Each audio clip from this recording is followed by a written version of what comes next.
ক্যান্ডিডেটরা তারা ভোটিং এলাকা ছেড়ে আসবেন না।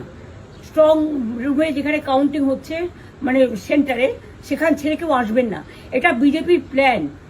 প্রথম 2-3 রাউন্ডে আমি কালকে থেকেই বলছি যে ওদেরগুলো আগে দেখাবে, আমাদেরগুলো পরে দেখাবে।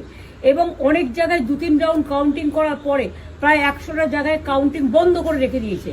এবং কল্যাণীতে ধরা পড়েছে 7টা মেশিন, যেখানে কোনো মিল নেই। এটা টোটাল ফোর্সফুলি সেন্ট্রাল ফোর্সকে দিয়ে চারিদিকে তৃণমূল কংগ্রেসের উপর অত্যাচার করছে, অফিস ভাঙছে, জোর করে দখল করছে। এসআইআর নামে আপনারা দেখেছেন ভোট লুট করেছে যাতে যে সিটগুলো জিততে পারে।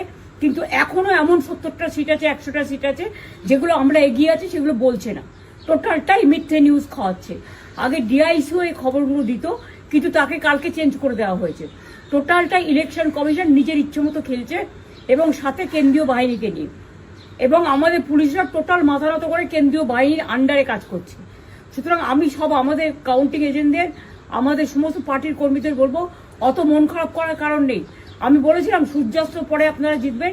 3 রাউন্ড 4 রাউন্ড কাউন্ট হলেও এটা 14 রাউন্ড থেকে 18 রাউন্ড কাউন্ট হয়, তখন আপনারা জিতবেন। Wait and see, watch. আমরা সবাই আপনাদের সাথে আছি, আপনারা কেউ ভয় পাবেন না, নিশ্চিন্তে থাকুন। আবার বাঘের বাচ্চার মতো লড়াই করে